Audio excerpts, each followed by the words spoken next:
네, 안녕하세요. 우리가 매일 쓰는 소프트웨어, 가끔은 예상치 못한 문제로 좀 당황스러울 때가 있죠. 최근에 그 크라우드 스트라이크 서비스 중단 사태처럼요.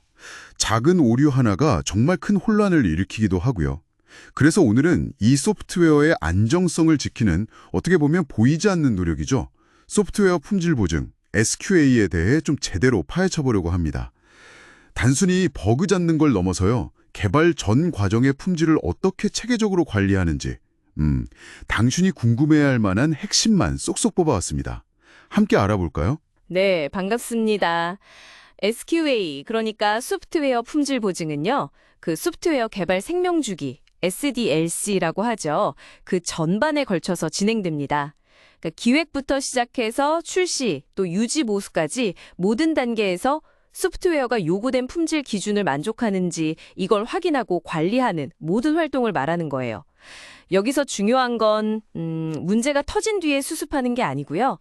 개발 과정 자체를 개선해서 결함을 사전에 예방하는 데 초점을 맞춘다는 겁니다. 최종적으로는 사용자인 당신의 만족과 신뢰를 얻는 게 목표죠. 아, 예방의 핵심이군요. 네.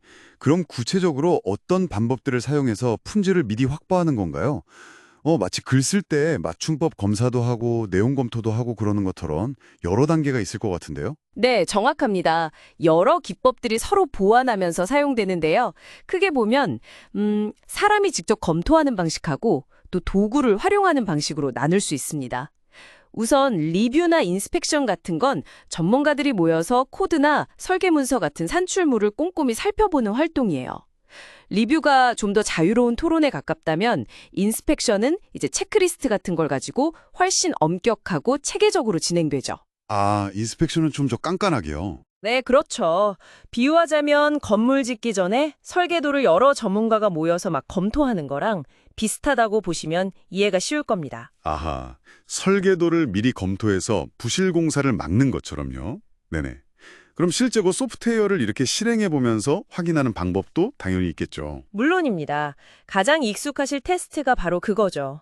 소프트웨어가 설계된 대로 잘 작동하는지 직접 실행해보면서 확인하는 겁니다. 예를 들어 작은 부품, 그러니까 코드 하나하나를 점검하는 단위 테스트가 있고요. 또 부품들을 조립했을 때 잘 맞물려 돌아가는지 보는 통합 테스트, 그리고 완성된 제품 전체를 검증하는 시스템 테스트 같은 게 대표적이죠. 네네. 특히 사용자가 실제로 기능을 사용하는 것처럼 시나리오를 만들어서 테스트하는 기능 테스트는 아주 중요합니다. 사용자의 관점에서 보는 거니까요. 아, 기능 테스트, 사용자 관점. 그렇군요. 그럼 실행하지 않고도 코드의 문제를 미리 찾아내는 그런 방법도 없이 있나요? 마치 글쓰기 프로그램이 자동으로 문법 오류 같은 거 미리 알려주듯이요. 네, 있습니다. 정적 분석이라고 하는데요. 그게 바로 그런 역할을 합니다. 코드를 굳이 실행시키지 않고도 소나큐브나 웨라코드 같은 자동화된 도구를 써서요. 잠재적인 오류나 보안 약점, 코딩 규칙 위반 같은 걸 미리 찾아내는 거죠. 오, 도구를 쓰는 거군요. 네. 개발 초기 단계부터 이런 오류를 잡아낼 수 있어서 아주 효율적이거든요. 와, 정말 다양한 방법으로 품질을 관리하는군요.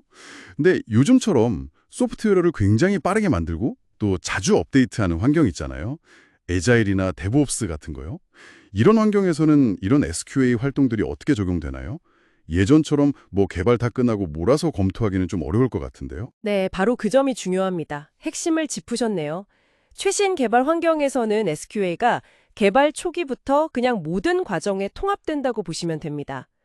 특히 데브옵스에서는 자동화된 테스트를 CI/CD 파이프라인이라고 하죠.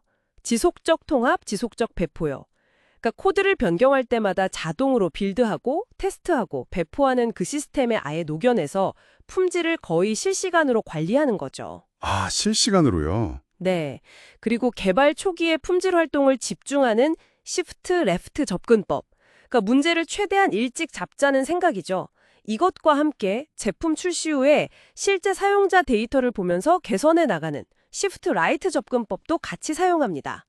그래서 전체 개발 주기에 걸쳐서 품질을 좀 빈틈없이 관리하려고 하는 거죠. Shift left, shift right. 양쪽에서 다 잡는 거네요. 맞습니다. 이게 단순히 기술적인 변화뿐만 아니라 품질 관리가 이제 개발팀 전체의 책임이 되는 그런 문화적인 변화까지 같이 가는 겁니다. 아, 개발 문화 자체를 바꾸는 거군요. 그렇군요. 기술이 발전하면서 SQA 분야도 계속 진화할 텐데요. 특히 요즘 많이 얘기하는 AI 같은 기술은 SQA를 어떻게 바꾸고 있나요? 이게 정말 흥미로운 지점 같은데요. 네, SQA는 AI하고 자동화 기술 덕분에 정말 빠르게 변하고 있습니다. 예를 들어 AI는 과거의 데이터 분석을 통해서 어떤 부분에서 결함이 자주 발생할지 예측하기도 하고요. 아니면 더 똑똑하게 테스트 케이스를 자동으로 만들어주기도 합니다. 심지어는 테스트리거나 메이블 같은 도구들은 화면 디자인이 바뀌거나 하면 스스로 알아채서 테스트 코드를 수정하는 자가 치유 기능까지 보여주고 있어요. 와, 테스트 코드가 스스로 업데이트 된다고요? 스스로 고친다고요? 개발자 입장에서는 정말 반가운 소식일 수도 있겠네요. 그럼 자동화는 구체적으로 어떤 모습으로 나타나고 있나요? 네, 일단 반복적인 테스트는 셀레니움 같은 도구로 자동화하는 것이 거의 필수가 됐고요. 젠킨스 같은 도구는 이런 자동화 과정을 전체적으로 조율하고 관리하는 역할을 합니다. 보안 측면에서도 중요성이 커지고 있는데요. OWESP, ZEP 같은 도구를 활용해서 자동 보안 테스트를 하는 거죠. 아, 보안 테스트도 자동화하는군요. 네. 그리고 그라파나 같은 도구로는 시스템 상태를 실시간으로 이렇게 모니터링하면서 문제가 생기기 전에 미리 파악하는 것도 중요한 흐름입니다. 결국 이런 자동화는 SQA 전문가들이 좀 더 복잡하고 창의적인 문제 해결에 집중할 수 있도록 도와주는 역할을 하는 거죠. 자, 오늘 SQA에 대해서 정말 깊이 알아봤는데요.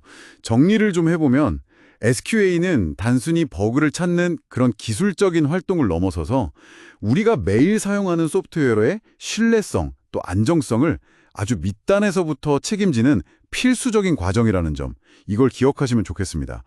개발 전 과정에 걸쳐서 아주 체계적으로 품질을 관리하는 거죠. 맞습니다. 그리고 AI나 자동화 같은 새로운 기술이 계속 등장하면서 SQA 전문가들에게도 끊임없는 학습과 발전이 요구되고 있어요.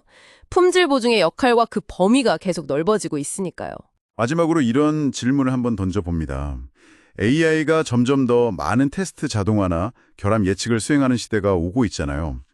그러면 앞으로 소프트웨어 품질 보증에서 우리 인간만이 할 수 있는 고유한 역할은 과연 무엇일까요?